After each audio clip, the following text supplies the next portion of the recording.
तुम साला एक काम करो, ऐसे ही परीक्षा में फेल होते रहो और फिर एक दिन ही घर बेच दो और फिर हमको बेच दो।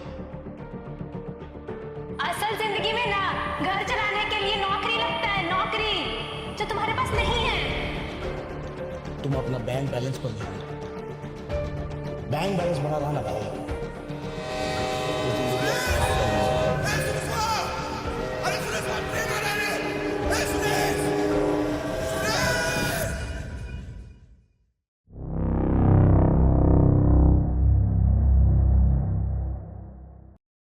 एक मध्यम वर्गीय परिवार में एक बच्चे का जन्म होता है और परिवार वाले अपने रिश्तेदारों को फोन करके ये खुशी की बात बताने लगते हैं। कुछ दिन बाद बच्चा पैदा होने की खुशी में एक छोटा सा जश्न मनाया जाता है और बच्चे के परिवार वाले बहुत खुश होते हैं।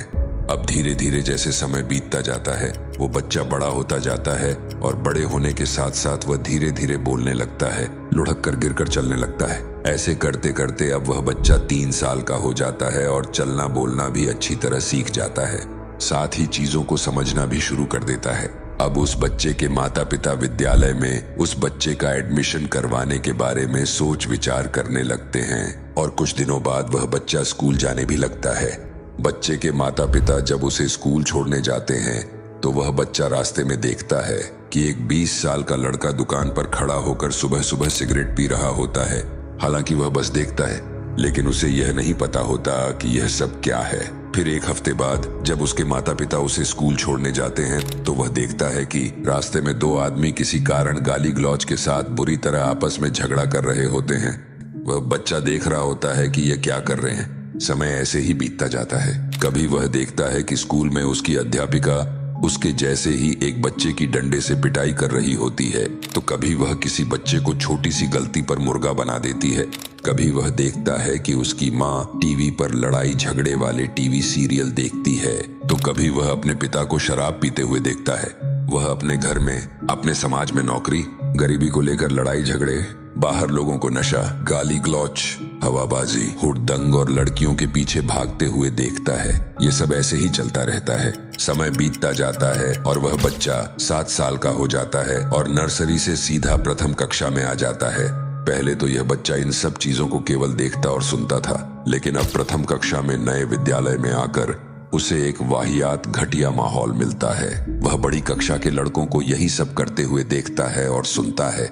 जैसे जैसे समय बीतता है वह 7 साल का बच्चा और बड़ा होने लगता है।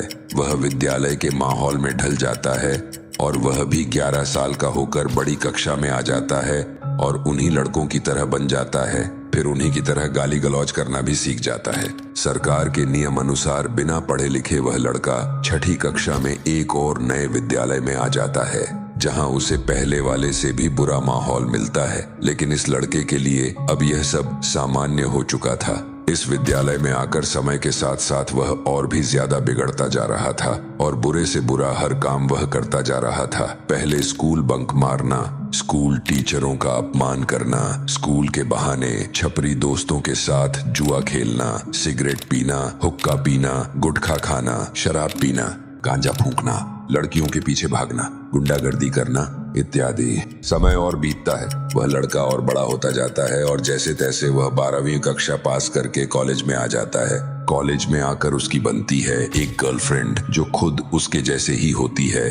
उसके साथ वह क्लब जाना, नाइट आउट मारना, फालतू चीजों में समय फोड़ना भी शुरू कर देता है। 4-5 साल बाद उसकी पढ़ाई पूरी भी हो जाती है, साथ में उसके पास डिग्रियां भी आ जाती हैं। लेकिन अब उस लड़के की उम्र हो जाती है 25 साल, जहां उसकी जिंदगी अब एक नया मोड़ लेती है। वह बहुत खुश होने लगता है कि एक अच्छी नौकरी लग जाएगी और उसकी भी जिंदगी सेट हो जाएगी। फिर वह लड़का नौकरी ढूंढने के लिए बाहर निकलता है, धक्के खाता है, पैसे खर्च करता है, लेकिन उसे कोई ढंग की नौकरी ही नहीं मिलती। थोड़ी मेहनत के बाद एक नौकरी मिलती, लेकिन वहां से रिजेक्ट दूसरी मिलती है, वहां से भी रिजेक्ट फिर तीसरी मिलती है, वहां से भी रिजेक्ट मिलेगी भी कहां से, जब अनुभव लेने और सीखने की उम्र में पूरी जिंदगी ही मौज मस्ती में गुजार दी। कुछ समय बाद एक नौकरी और मिलती है, सिलेक्शन भी हो जाता है, लेकिन सैलरी कम। दूसरी मिलती है, लेकिन काम छोटा और सैलरी भी कम, क्योंकि छोटा काम थोड़ी ना करेंगे भाई साहब जी। यह सब ऐसे ही चलता रहता है और अब तो घर वाले भी ताना मारने लग जाते हैं। जो लड़का बचपन में खुद से भी ज्यादा प्यारा लगता था, आज वो निक्कमा और नकारा लगने लगता है। इतनी नाकामयाबी के बाद थक हार के उस 27 साल के लड़के को मजबूरन 10 घंटे की 15,000 वाली नौकरी ही करनी पड़ती है, जहां उसका सुख चैन सब खत्म हो जाता है। सुबह सुबह तैयार होकर बस में नौकरी पर जाना, 10 घंटे मजदूरों की तरह मेहनत करना, बॉस से गाली सुनना, फिर रात को घर में घुसना, घर पहुंचकर सिर दर्द होना, शरीर में थकान होना, अगले दिन फिर काम पर जाना और पूरा दिन टेंशन और डिप्रेशन। इतना सब कुछ होने के बावजूद तब उसे एहसास होता है कि इसने फालतू चीजों में अपना कितना समय बर्बाद किया जो अब वापस नहीं आ सकता। तब इसे अपने आप पर बहुत ज्यादा पछतावा होने लगता है और यह अपने आप को एक कमरे में बंद करके खून के आंसू रोने लगता है। तब इसे अपना पुराना समय याद आता है जिसमें यह बहुत कुछ कर सकता था, लेकिन परिवार का गलत फैसला, रिश्तेदारों की गलत सलाह, फर्जी और घटिया दोस्तों की संगत का प्रभाव, बेकार गर्लफ्रेंड की लत और बुरी आदतों की वजह से यह अपनी पूरी जिंदगी खराब कर लेता है। और जो इसने पढ़ाई की, जो डिग्रियां ली, स्कूल कॉलेज यूनिवर्सिटी के शिक्षकों ने जो कुछ भी पढ़ाया, जो कुछ भी सिखाया, वो जिंदगी में कहीं भी किसी काम ही नहीं आता। वो सब बेकार हो जाता है। इसने जिंदगी में वित्तीय शिक्षा की तो ABCD तक नहीं सीखी और अमीर कैसे बना जाता है यह तो बहुत दूर की बात है। ना निवेश का ज्ञान, ना पैसों का किसी तरह का कोई ज्ञान कि पैसा कैसे कमाया जाता है, ये काम कैसे करता है, इसे मैनेज कैसे करना है और इसे कई गुना मल्टीप्लाई कैसे करना है। ना संपत्ति और दायित्व में फर्क पता और ना ही सामान्य आमदनी और निष्क्रिय आमदनी की जानकारी की समझ, और आध्यात्मिक ज्ञान से तो दूर दूर तक कोई नाता नहीं, क्योंकि यह सब जिंदगी में कभी सीखा नहीं और जो सीखा है वो किसी काम का नहीं, क्योंकि यह समाज से हुई उसकी कंडीशनिंग का नतीजा है। अब 1 साल बाद इस लड़के की एक गरीब लड़की से शादी भी हो जाती है और फिर 9 महीने बाद इसका बच्चा भी हो जाता है। इससे इसके खर्चे भी और ज्यादा बढ़ जाते हैं, साथ में महंगाई भी, जिससे इसे और ज्यादा मेहनत करनी पड़ती है। फिर जिंदगी और मुश्किल हो जाती है। तब न चाहते हुए भी ये क्रेडिट कार्ड, लोन, EMI जैसी चीजों में फंस जाता है। आगे जिंदगी में यह चक्र ऐसे ही चलता रहता है और यह लड़का ऐसी स्थिति में फंस जाता है जहां से अब यह चाहकर भी बाहर नहीं निकल सकता, जिसे मिडिल क्लास ट्रैप और राइट रेस कहा जाता है।